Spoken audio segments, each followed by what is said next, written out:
안녕하세요. 혼자일 때 더 잘하는 아이 책의 저자 다크홀스입니다.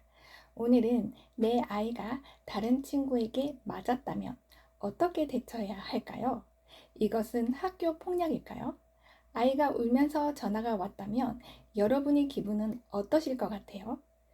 아마 속이 뒤집어지고 번개불이 머리에서 터지는 듯한 그런 분노, 당황스러움, 여러 가지 그 복잡한 감정을 느낄 것 같습니다. 이것은 실제 제 아들이 겪은 불과 며칠 전의 이야기이고 학교 18년 차 교사로서 또 아이 엄마로서 어떻게 대처를 했으며 어떤 과정을 겪었는지 생생하게 전달해 드릴 수 있을 것 같습니다. 제 동영상을 보시고 평소 아이의 교육에 어떻게 생각하고 해결을 해야 할지 조금 도움이 되었으면 좋겠습니다. 일단 내 아이가 다른 친구랑 실랑이가 벌어졌다는 자체만으로도 학교 폭력에 해당됩니다. 학교 폭력의 범위는 매우 넓기 때문에 기분만 나빠도 학교 폭력에 해당이 됩니다. 만약 당신의 자녀가 친구에게 3번을 맞았고 친구가 던져서 자녀의 휴대폰이 깨졌습니다. 아들이 눈물을 흘리면서 전화가 왔다면 부모인 당신은 어떻게 반응할 것인가요? 아들이 전화가 왔어요. 근데 제가 그때 직장에 있었어요. 곧 회의에 들어가야 할 타이밍에 콜렉트 콜이 걸려왔어요. 그래서 저는 이제 아들이 울먹이는 소리, 엄마라는 소리에 왜 무슨 일이야? 하고 가슴이 철렁 내려앉는 그런 기분을 느꼈습니다. 하지만 침착하게 반응해야 된다는 것을 인지하고 있었기에 일단 침착하게 단조롭게 이야기했습니다. 아들은 제 앞에서 오열을 했고 저는 일단 아들을 감정을 누그러뜨리는 것에 초점을 뒀습니다. 첫째, 아들이 흥분했을 때는 아들의 횡설수설하는 이야기를 듣는다기보다는 먼저 흥분을 가라앉히는 것이 중요합니다. 아들, 울지 말고 숨을 골라 크게 호흡을 해봐. 감정을 깔아앉혀. 하나, 둘, 자, 셋. 이렇게 크게 호흡을 시킵니다. 심호흡을 하게 하는 겁니다. 너가 감정을 가라앉혀야 엄마가 해결해 줄 수 있어. 어떤 이야기인지 엄마가 잘 들을 수 있어. 그러니까 감정을 추스려. 이것이 먼저입니다. 그 다음 2번째, 엄마의 상황도 이야기는 해야 되죠. 엄마가 지금 외출 중이고 직장이라 오랜 통화를 못해. 간단히 이야기해봐. 하지만 저학년 아들은 간단히 이야기하지 못합니다. 이미 표현 능력이 부족하기 때문에 횡설수설을 하긴 할 겁니다. 그래서 일단 들어보고요. 그래서 너가 다쳤니? 하니까 아들이 아니요. 멍이 들었어? 피가 났어? 아니요.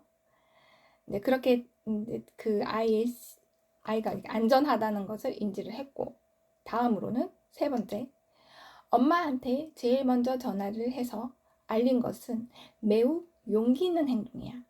그건 용기 있는 거야. 굉장히 잘했어.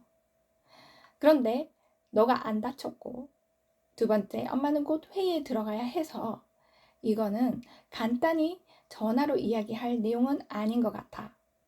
집에 가서 자세히 비밀 이야기를 통해 가족과 함께 해결해 보자.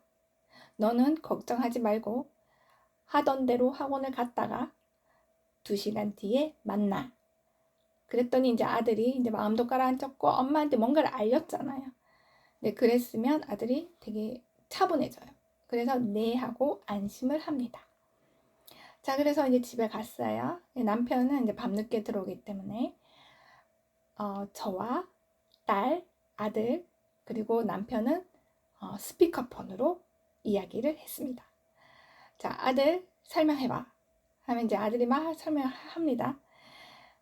근데 이제 아주 긴 이야기를 짧게 한다면, 내가 A 친구랑 운동장에서 축구공으로 놀고 있었는데 내가 하지 말라고 했는데도 B 친구가 와서 축구공을 3번 뺏어갔어.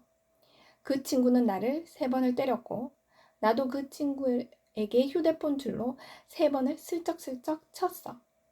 그런데 걔가 손을 뻗다가 휴대폰 줄에 걸려서 휴대폰이 공중으로 날아가서 땅에 떨어졌어. 그래서 내 휴대폰이 박살이 났어. 그랬더니 갑자기 그 친구가 큰 소리로 얘들아, 땡땡이가 나를 때렸어 라고 거짓말로 소리를 쳤어. 그래서 내가 그럼 너도 나를 때려 라고 말을 했어. 자, 그렇게 이제 아이 이야기를 듣고, 자, 엄마인 저는 제 마지막에 얘기를 했고, 아빠 생각은 어떠세요? 아빠는 이제 스피커폰으로 막 얘기하고, 그 다음에 또 그다음 딸 생각은 어떠냐, 누나로서의 생각은 어떠냐, 또 얘기 막 하고, 네, 그 다음에 아들, 너의 생각은 어떠냐, 너의 기분과 너는 어떻게 하고 싶으냐, 앞으로 이 일의 해결을 어떻게 하고 싶으냐, 또 아들의 이야기도 들어봐야 되잖아요. 아무리 어리더라도 다 듣고, 그 다음 마지막으로 가족의 의견과 엄마의 의견을 종합적으로 이야기를 하고 앞으로의 행동 방향을 결정을 했습니다. 자, 그러면 저는 어떤 결론을 내리고 행동을 했을까요? 1번, 당장 교장실부터 전화해서 학교를 뒤집어 놓는다. 2번, 담임께 전화를 해서 꼬치꼬치 캐묻는다. 3번, 그 집 아이 엄마랑 통화를 해서 상황을 들어본다. 4번, 아이에게 설명을 하고 아무런 행동을 취하지 않는다. 자, 여러분은 몇 번을 선택을 했을 것 같나요? 결론부터 말하면 저희 가족은 4번을 선택했습니다. 네? 아무런 행동도 취하지 않았다고요? 어떻게 부모로서 그럴 수 있죠? 당신 부모 맞아요? 애가 3번을 맞았고 휴대폰도 박살이 났다잖아요. 이렇게 말을 할 수도 있겠죠. 그렇습니다. 근데 제가 왜 그랬을까요? 네, 그것은 다음 동영상에서 말씀을 드리겠습니다.